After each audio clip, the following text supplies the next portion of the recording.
Hello. Very, very excited to launch the Realigning Ecosystems panel for today. And I'm very excited to introduce our four guests. So can we maybe start with Riya? Do you mind giving us your name, where you're from, and then a little bit about you? Let's see, what what you're currently doing, where you're going to school, or if you're working, and then one sentence on why this issue applies to you. What's most interesting to you? Yeah, for sure. So my name is Riya. I'm 17 years old and I'm from Toronto, Canada, Toronto, Ontario.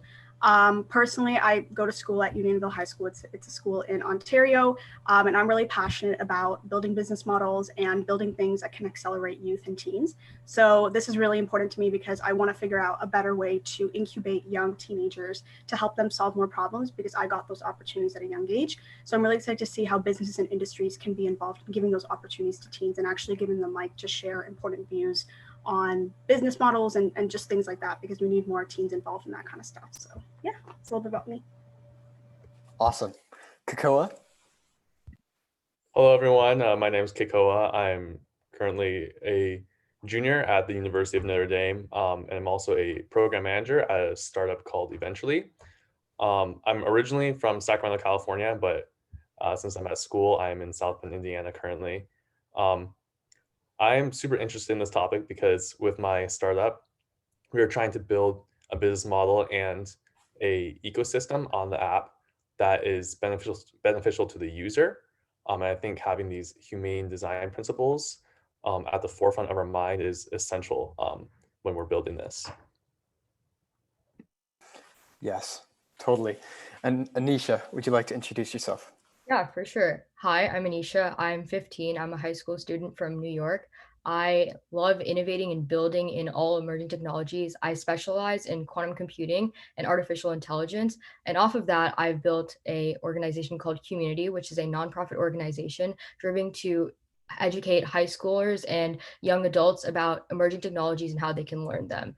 This topic is extremely prevalent to what we're doing. One, because when we're teaching people about technology, we want to include all of this ethical use and teach them about that, as well as driving our own content to have the ethical way, as also becoming engaging to other people, similar to what Kekoa is doing with his startup.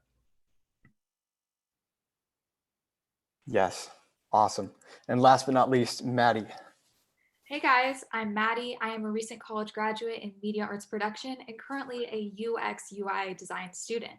In January, I embarked on an internship with Amazon Prime Video, in which I helped really manage the social channels from Instagram, TikTok, Twitter, you name it, I was a part of it. This process for me raised my awareness to the obvious that being on social media all day is not good for your mental health, but also I grew privy to some of the concerns around how much data we had access to as advertisers and how that might be exploited, which has led me to sort of ideate around business model solutions such as data profit sharing. Awesome. Thank you. A very exciting panel today. I'd like to first unpack, or have you guys unpack this title, Realigning Ecosystems. What does this mean? What is the problem here? Would someone like to take it away? Yeah, I can start. I know I went to the earlier session with the director, Jeff, and I really believe that he was touching on some great topics about how this issue is a tragedy of the commons issue, where we are, the companies currently, they are mining attention and data at a rate to maximize profit. And there's no limitation to that until you destroy the human attention span and destroy the way humans have lived their lives. And all for the benefit of maximizing profit. So I think realigning ecosystems is how we can realign that profit structure so that is in accordance with what is beneficial to the human being. Because right now it's the business model and is working completely against that, which is, I think, the main thing that needs to be changed. Mm-hmm. Yes, well put. And I think we'll dive and wrestle more with this problem as we move on. But for now, I want to bring it over to Maddie for a second to talk about a solution that you've been thinking of. Maddie, would you like to talk more about that? Absolutely. So, a solution that I've been considering is what I like to call data profit sharing. And the premise of data profit sharing is that your data is sort of a raw material in the supply chain that is social media. It's sort of the fuel of this engine. And what I would like to consider is that in a typical business structure, let's say you are trying to sell shirts, the first thing you would do is pay for the fabrics. Of course, you would make the shirt and then you would sell it to the customer. However, in this model of social media currently, what we have is a situation in which your data is gleaned without any real compensation and it is used, like I said, as this fuel. So, my consideration is one in which users can opt in to have their data used in this model because, of course, data has a lot of benefits too on the social media platforms. But you would be compensated ethically, and this folds in data ownership into these business models. And perhaps you could have some sort of shareholder position in which you contributing this data gives you the right to be involved in decision making processes so that they better benefit the users and align our well-being, of course, with the profit incentives. Mm-hmm. Yes, that's very powerful. I think there's a lot of potential in there. That's really interesting. I'm sure we'll hit on it again soon. But now I want to bring it over to Anisha and Riya and hear your thoughts on some of the key elements and key players in some of these solutions. And what are some of your ideas for some other solutions? Yeah, so I think the key players are really the people and the big tech companies. So, for example, Facebook, Twitter, Snapchat, all of those big social media companies are probably the biggest players. But again, there's more to it than that. And we need to take on personal responsibility in solving the problem because change in the tech industry isn't going to happen overnight. We're not just going to be able to rally Facebook and make them change their entire profit structure just because it benefits the ethical use, because they lose tons of money. But if we can take on part of the responsibility for ourselves and understand what the problem is and how we can restructure our own habits to move away from that, that's what we can do as well. Yeah, just to back off of that point, I think the way that a lot of our economies and ecosystems are structured right now, and I'm kind of learning about this more in business class, is that they are constructed to make companies profit at the expense of a lot of consumers' mental health and things like that. What's really interesting is that social media has given us a network to connect better with other people, but the point about mental health is really interesting because it is at the cost of our own mental health of the user, the consumer, the audience that businesses are portraying to. And I think governments and education systems need to actually take a better role and more responsibility to give more opportunities to understand this problem and coming up with solutions through youth. Because I'm a person who really believes in the power of youth. I think we're going to be the next generation, and we're going to be the people who are solving the majority of these problems. And I think one thing that business leaders and industry leaders can do is kind of take youth under their wing and actually mentor them about these different issues so they can come up with solutions to be able to solve them. I know I was given those opportunities at a young age, so I think big tech companies obviously are a huge stakeholder, but another huge stakeholder is also the government. And also obviously young people who are involved in these problems. So I think they need to take more responsibility to teach kids starting from home of the basics of issues like these, because many people don't actually know that these issues exist. I'm only learning about them now. I wish I would have gotten an education much younger about it. And the sooner we know about the problem, the sooner we can kind of tackle it head on and use resources like social media to our advantage. Yes, that's wonderful. Both you guys hit kind of on this theme of, taking this personal responsibility, taking this into our own hands in a certain sense. And there are a few different levels I want to hit here. But for now, I'd like to ask you guys and ask you guys to share and tell the audience a little bit more about your thoughts on what an upright business model would look like. I know some of you are working on different businesses yourself. So tell us a little bit about how the attention economy works in here and how these ecosystems are aligned more for the people, and how that works to serve both the people and the business side. Yeah, so right now, what the ecosystem looks like is these big tech companies, they make money off of advertising. So what's essentially happening is that the people's data is being sold to the advertising company so they can make money off of the attention they're getting from the product and the engagement rates. And that comes at the expense of mental health and the attention that people are losing to these social media apps and websites. An upright version of this where it's not entirely that great for these companies to switch completely away from advertising. So it's probably not going to happen since they're having such high attention rates right now, is they could lower in-app marketing and they could actually change it to maybe a subscription fee. So there would be a paid version of the plan or a paid subscription for the users. So for example, me as a user of like Instagram could pay $5 a month to subscribe to Instagram Pro, and that could make them have less money and be less reliant on these advertisers who are making a separate source of income. And because of this, they wouldn't be as incentivized to actually drag people into the app and keep them on there as long as possible, fostering addiction and mental health illnesses. I think going off Anisha's point that she made very well is that technology is a tool, and we should treat it as such. So the business model should be aligned with that we are creating a tool that people knowingly pay for. I think off the top of my mind, Slack comes quickly, where they are building a product that allows for like great communication across the platform.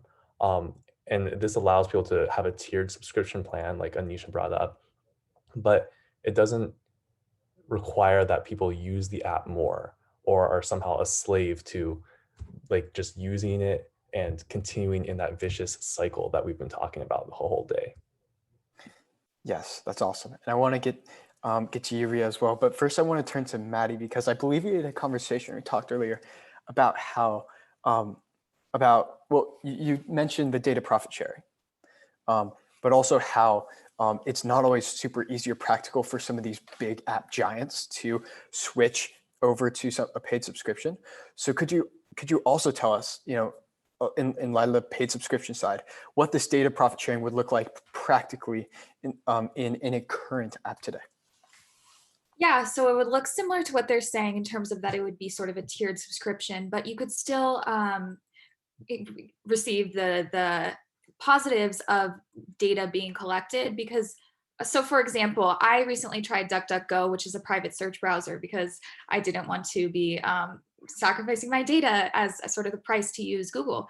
Unfortunately, I noticed that there's actually a lot of value to data being collected, because it was much harder to find the sites I was looking for on this browser, which raises concerns, in my opinion, about rolling back sort of. I don't know if it's necessarily practical. It could be with these big companies.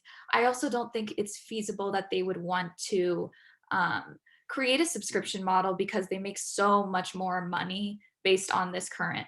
But to sort of piggyback off of what you guys were both saying earlier, I believe that there is a space to really have some sort of tiered model. And additionally, I want to say that there is a price in terms of, for example, the loneliness epidemic that we're seeing. There is a literal price, whether we pay it through our healthcare rising. We will see the brunt of these problems and bear it collectively. So it's really in our best interest to address it. And I think that legislation is the other piece of this puzzle that we need to discuss, because, of course, until that incentive is really legislated and binding, I don't know that we'll see the results we would like. Yeah, I think a lot of these points were really, really great. And I was actually about to make them too. So just to echo off of these points. And also, I was just thinking about my own solution with my own organization and what we're implementing, how we're sharing our voices with young people. What are the most effective ways to do that? But in terms of actually breaking down the problem, this is a method that I use to break down any problem that I have. And it actually works with this issue as well. It's called first principles thinking. So Elon Musk uses this a lot. And I look up to a lot of tech giants as kind of my mentors and take their work ethic and apply it in my own life. So it's like, what problem are we breaking down? We can use a why system to do that. So the first part is that we ask, why is this problem existing? Then we go deeper and deeper and keep asking why until we get to the root cause of it. And that's only how we're going to build off of solutions. And I think it's much easier said than done to get these companies to shift off of just advertising, because that's how they're able to cater to young people. I mean, I have TikTok on my phone. It's very, very addicting, especially for a young kid to be scrolling through there. There's so many ads on there all the time, YouTube, whatever. So it's easy to get lost in this world. And it's not, you as a young person, you don't always understand that these companies are trying to kind of hook you into their message and their brand. But I think as an organization, if you want to take responsibility, you kind of have to break that down using first principles. So go back to the root cause of why are you doing this? What's the root cause of it? what's the root cause of the problem, what issues are happening, kind of map it out, and then move forward with the better existing solution based off of that. Because you can't just, go down a couple levels and build a solution that's off of something very surface level. You have to actually go down to the root cause of it and explore those options more. So just a tip to tech companies and people who are kind of pushing this forward. Yes, root causes. I think you hit the nail on the head there, because this is realigning the ecosystem at the very top. And so it's less of a resistance to try to always push our screen time more positively. I like that. I want to go deeper in there. And you're talking about these goals. I think that's something that kids watching this are really in touch with. How can we kids at varying levels of commitment push for change, and where is our role here as kids in this realignment of ecosystems? Yeah, can I add something? Or okay, I can go first. So I spent a long time, again, been given the opportunities to be mentored by a lot of people, and that's, I think, where it starts off with, is kids getting an education about what's going on in the world. We see these school systems, and school, in my opinion, is great depending, obviously, where you live and what kind of education you're getting. In my personal life, school has been a really great accelerator for me to get other opportunities, but that's not like that for a lot of kids around the world. And I think what's more implementable in school is actually giving them a curriculum that's very, very in tune with what's going on in the real world. So things about advertising, business.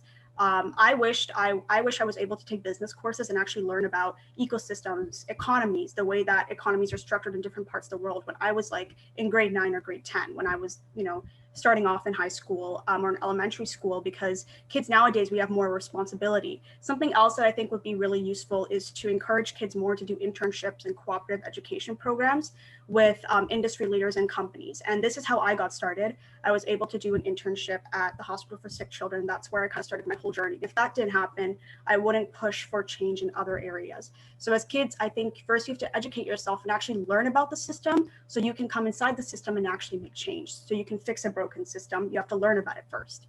And I think you get that through mentorship, you get that through real life experience, and you get that through hands-on experience. So one thing that I think schools can push for more is actually setting up internships and taking more of an active responsibility to getting real life experience for young kids in companies that are doing amazing things like Google, Facebook, etc. Figure out a way that you can connect these kids to those companies so they can actually learn about existing problems. Something that we do in our program is consulting opportunities. So we actually consult for different companies and we learn about their processes and systems through that. And that actually gives us an idea about, okay, this is how you actually do a real life case study. If I was an actual paid consultant, this is what I would do. And this is how I'd push for change. Something else is the internet is an incredible tool. I really started using it this year, and we've been given so many resources online and we don't know where to look and how to look for them. And that's one thing that I think kids need to learn, is how to learn. How do you go back to the basics? Learning how to learn is a really, really important skill. And I think watching videos, the internet really, really teaches you that. So you kind of have to look around, but if you want to take personal responsibility, I think you should start off by finding a mentor, finding someone who's going to stick with you and allowing them to educate you and give you more opportunities. But yeah, that's awesome. I like the idea of the learning and the mentorship. And then is there what is the next step after that for Kekoa, Riya, and Madi? So I also agree with Riya. She said a lot of great stuff. I think overall, I think that young individuals need to be empowered to know that they can make a change. Like even if it's just one small step, I know it can be overwhelming to see there's you're looking at all these different options, you don't know where to start. But you can start where you're at, where you can start talking to people around you today. You can stop using Instagram or using Snapchat in the ways that you have been previously. And that's where you can start. And then as you grow, as you find a mentor maybe, such as Riya has, then you can branch out in different ways. Yeah, just to piggyback off of that, I believe that there's really diverse opportunities here, not only for people who are technologically inclined, but let's say you're economically inclined. If you're in college as an econ major, be really considering this question kind of like Riya was saying, with how might we create a new alignment between the profits and the user's experience. Additionally, if you're interested in healthcare, this has real healthcare implications, as I touched on earlier. So consider the ways that we might sort of merge these two fields to produce solutions that work for everyone. If you're a poli-sci major, consider the ways that legislation might be a force for change in this space. So I think that because this is such it's a mass media, we're all engaging in this, it has impacts for everyone, and we also all have the potential to be involved in solution making. So it's a really great time. And like both of you guys were saying, education, I have friends who understand that data, let's say, is being collected, but they don't really understand the exploitation and the ways that this is being used against them. So I think that's a really important way to educate people and truly make it a personal issue, because it is, although we're not all privy to that in a real world way.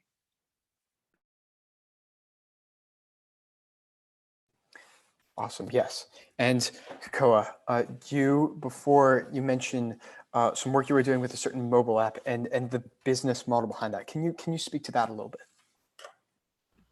Yeah, so I think so. Right now, I'm working on a mobile app called Eventually. I'm a program manager, and right now we're going through how we want to create an environment on the app where we can get people to be engaged in their community in a positive way, and we're trying to align the business model with that. So, at first, before we really researched a lot of the bad side effects of the data economy, we were thinking, oh, we can monetize it by collecting data, selling it to Google. That's the easy way. Um, but as you find out more, that's not the best way for your users. So I think for us, we transitioned to looking at companies such as Slack, and seeing if there's a way we can offer some sort of tiered system for a subscription. But there's something that Maddie brought up earlier, which is we've also been considering is there is positive uses for data. It doesn't mean that we just say, okay, we're never going to look at this data, because there's still a whole marketing, there's a whole field of marketing. And what do? Do we just cancel that field and say we're not going to have any marketing techniques? So I think right now we're trying to figure out ways in which communities can own the data that is on their platform. So for example, it would be something like Slack. Slack has your own little communities with different group chats, except ours would look different, obviously. And then on those communities, you'd have certain engagement, and you'd have people attending events. But the events that those communities belong to, the data for those events would belong to the community and to no one else. And that's what we're looking at right now. That's awesome. That's very interesting. And now I want to pivot a little bit and hear you guys' thoughts on what do you think the Gen Zers in your life, what do you think their attitudes are about this area? Do you think they are very in touch with this misaligned ecosystem currently? And if not, what do you think is a very simple way to help them to better understand, what is wrong or what might be the solution, and get them in touch with that? Yeah, so I think the majority of Gen Z is like, oh yeah, I have an Instagram addiction. Oh yeah, I have a TikTok addiction. It's pretty common for people to go around saying that. I just don't think they realize that the reason is because of the companies behind it. Like, it's not their fault that they're addicted to TikTok or Instagram or Snapchat or whatever it is. The companies are deliberately doing that so they can make money off their data and sell ads to them. That being said, I think it really begins, like as Riya said, is to getting out into the real world, not just looking at your phone. And as we all know, all of these social media platforms have a certain sector of the news, and they don't necessarily show you unless that's already what you've been searching for. So you're not exposed to all of this information unless you go out looking for it. And I think a lot of it starts with making big public movements towards what is this. And social media obviously has a lot of pros to it, such as the Black Lives Matter movement, for instance. It gave voices to marginalized groups and allowed them to make a difference. But I'm not saying the answer is to like delete the platform tomorrow, but understanding how it gets your attention. So like with those notifications, the urge to like check your phone and see, oh, did I like get this many likes on Instagram over that like 6 hour time period that I was in school? So turning off your notifications, for instance, would be like one way that Gen Z can stop becoming more addicted to these platforms, maybe realizing, okay, how I can turn on my phone on do not disturb while I'm in school so I can focus my attention on what's going on in class and not still feel the need to like continuously check my phone. Yeah, I think backing off of her point, it's all about control and it's all about balance. And at first, I thought it was a personal issue, but then as I started looking more to my other friends and how they use their phones, I like to like observe them and kind of collect data in my head about what goes on. And I noticed that it's a societal issue. It's how our society is built. Our society is built on certain standards that you have to hold yourself to. And I think as young people, we're always pressured on things like social media, but that's what we're taught. That's how the system is. And I think again, using first principles thinking, if we're thinking about a government legislation level, you have to go back and actually fix a broken society. But that's another situation. In terms of young kids, I think we have to learn how to get back in touch with even simple things like nature, honestly, looking outside, getting fresh air, even small things. Like, honestly, that's so lost to our generation right now. People sleep 24 hours just in their bed, just on their phone. And we're just not taught self-control. We're not taught how to live a balanced life. And that is so dangerous. And I started realizing that was me. And you have to catch yourself. You have to set up mental reminders. So just like to like my young people out there, I know how hard it is because I'm like a teenager, just like anyone else. And I get temptations on my phone all the time. And it's addicting. It gets you into a really, really hard cycle. And the only way to fix that cycle is you have to recognize it. So set up mental reminders in your brain that, you know what, today, for at least 40 minutes, I'm going to go out and get some fresh air, not touch my phone. It might be really, really hard the first day, but it's going to get better every single day. And you're going to have to learn, you're going to end up learning things like self-control, self-balance. And once you are able to master that, I really think you can use social media in your favor. But you have to recognize the problem first, because I think in Gen Z, we kind of acknowledge it, but we don't actually do anything about it. And that's really, really dangerous because if you want to grow and learn, you kind of have to acknowledge it and actually see where your problem areas are and then develop a plan to fix it. And that's what I did. So those are some accurate tips that I think would be useful. Yes. Awesome. Yes, we have some questions coming in from the community as well that I want to segment in here as we go. Let's see. There's one question right now about the practicals of whether like these paid social networks, how they will begin to segment in. Are they going to be are they going to come from new apps that will rise from the bottom? And what will that look like? Or is there any hope from the Instagram of today and the Snapchat of today? What do you think that will look like? Yeah, so as Kekoa said earlier, social media, the best way to think about it is a tool, right? A tool to create change, a tool to give everybody an equal voice in the digital world. And a good example that I can think of is probably like LinkedIn. There is a ton of people on there and they have a paid subscription model, which decreases their reliance on outside ad revenue. This is why we see people like addicted to their emails or addicted to Snapchat, but no one's really addicted to LinkedIn. It's a very effective tool for connecting with people in the professional world, but they make the majority of their money through LinkedIn Premium, which is just in addition to the free paid model. And I think we can see if we make enough of an emphasis on these big tech companies to make it seem what they're doing is unethical, because right now they're not facing as much outside pressure from the government or the people to actually change their profit hungry model. So there's no incentive for them to do it because it would require more work, a lot of change, and there's just no reason for them to do it. So why would they? But if we do make that change, there are definitely like different incentives that they can offer to the people and make them the customer instead of making the ad companies the customer and the people the product.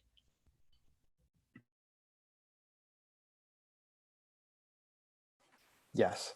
Okay, awesome. That's very interesting. What do you think that schools have any sort of role to play here? Or do you think this is more something that comes from the outside, from kids' conversations on the outside or learning on the outside?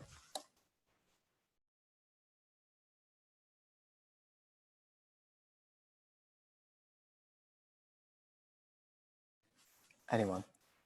Yeah, I think schools definitely have a role to play in really just educating the youth about this problem, as we're all sort of touching on. We have this sort of murky awareness that something's wrong, or that this is sort of a pernicious practice that's going on in data collection. But I don't think most students are really aware of how effective the addiction is, and these persuasive technologies, as was discussed in the social dilemma. So schools can definitely take a role in educating, but I do think that this requires sort of like a grassroots movement, and whether that's through signing petitions or protests, we need to mobilize, because I don't think that obviously education is one of those steps in the process, but it's not the final end goal. Like we said, there is still this really strong pull. And in the social dilemma, some of the best people who were in charge of creating this technology were still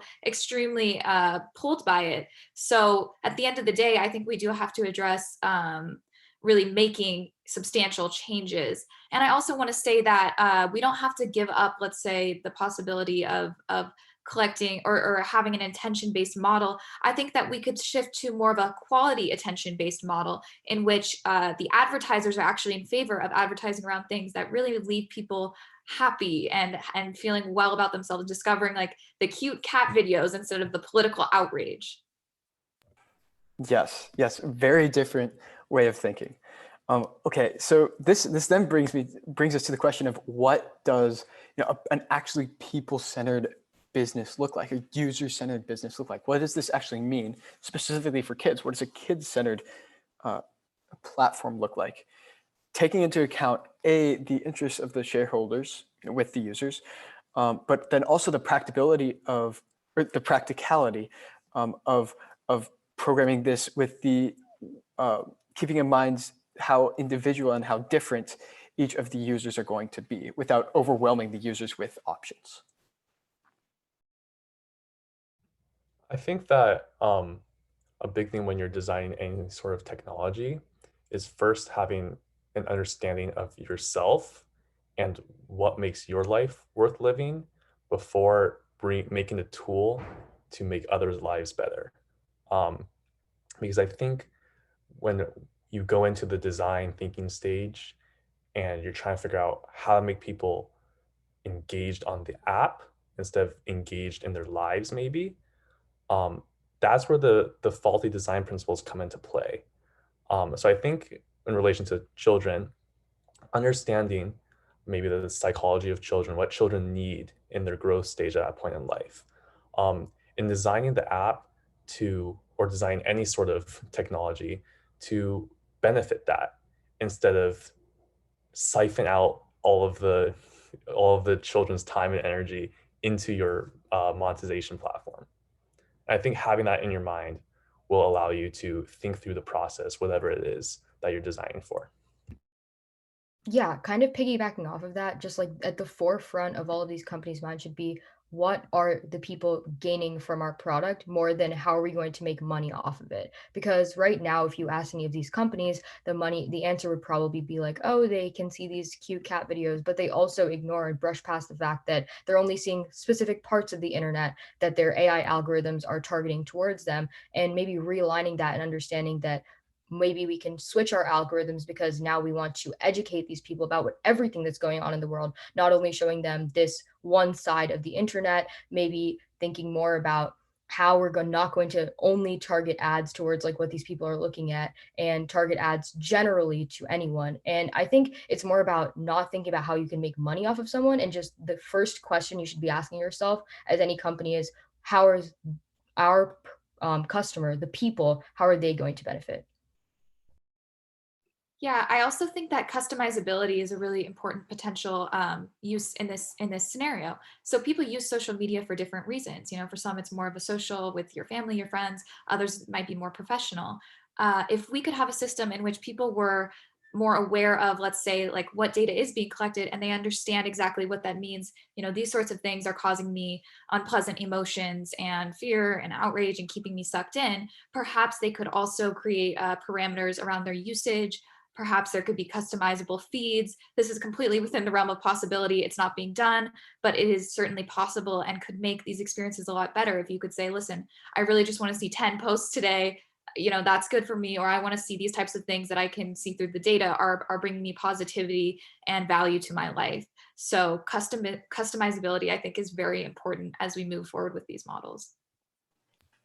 Yeah, and just to back off of that point really quick, I think allowing your customers and consumers to build a closer relationship with each other and the company, actually resonate with the companies and the business's message is really, really important.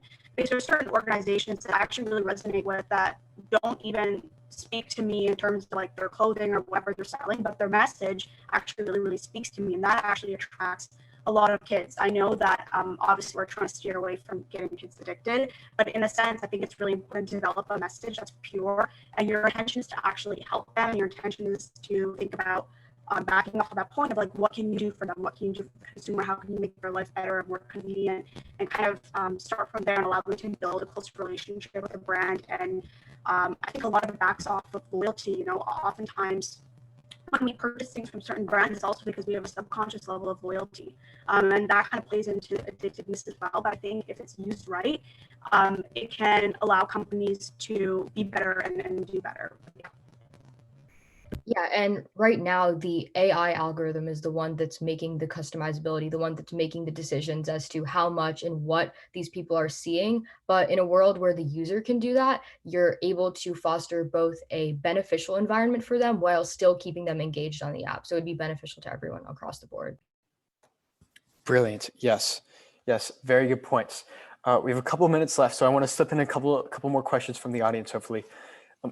Do you guys have any ideas in particular that will help us kids specifically to not or to keep this momentum from fizzling out, this momentum specifically from the social dilemma when tackling this great issue of realigning this great ecosystem? Does that mean like stick to an actual plan and actually make sure it's executed? Perhaps yes, but also just the emotional motivation that will be needed with this momentum. Yeah, I think what's interesting is that whenever building a product or a plan or whatever, if you have an emotional connection to it, I promise you it won't fizzle out, because you'll feel like you have a personal sense of responsibility. Going back to the root cause of having a personal sense of responsibility, wanting to do better, having an emotional connection to something means that you would want to push for it because you already have an emotional tie to it.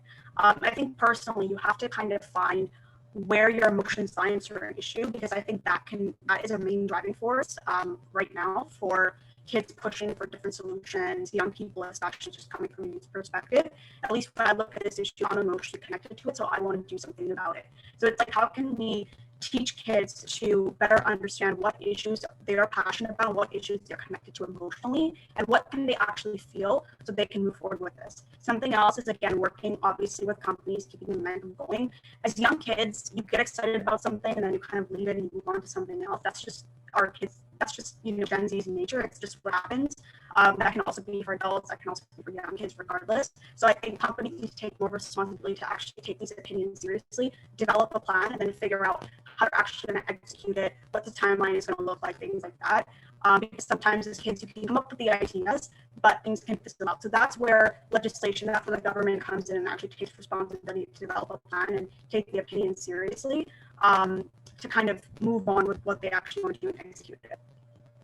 Yeah, and I just want to touch on how Riya was saying you want to have an emotional connection. I have a recommendation if you don't yet have an emotional connection to this problem. Jean Twenge's iGen is a book that covers this in detail, really the impacts that are happening to us right now because of this technology, namely, for example, the self-harm rate among 12 to 14-year-old girls roughly tripling in 15 years. So if that doesn't shake you to your core and emotionally connect you to this problem, it should. You can look around and see the prevalence of misinformation and the erosion of our democracy. So I would say there are many books, but especially that one that can really galvanize you around creating change and staying connected to this problem and finding solutions. Yes, thank you. And just finally, I know we're running out of time, but do you have any last words to the kids specifically on immediate actions we can take, or any final words to kids about what will be next and what role we can play? Yeah, the first thing I'd ask anyone to do is just go out and start reading about it. Try to scare yourself as to what's going on and to what these tech companies are trying to do to you. Because as Ria and Maddie were saying, if you form that emotional connection, it's going to stick with you and you're going to be actually incentivized to do something about it. You're not going to actually try to turn your notifications off for these apps if you're not genuinely terrified as to what they're doing to you. And once you form that sort of connection, you can actually go on to form the next steps. That education is going to be like the baseline for how whatever solutions are going to come, whether it be like participating in a movement with other people or just like putting on screen time on your phone in the settings.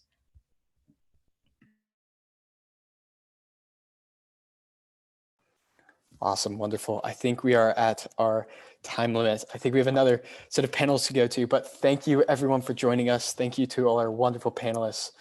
And we will see everyone in the next set of panels. Have a great day. You too. Thank you. Thank you. Thank you.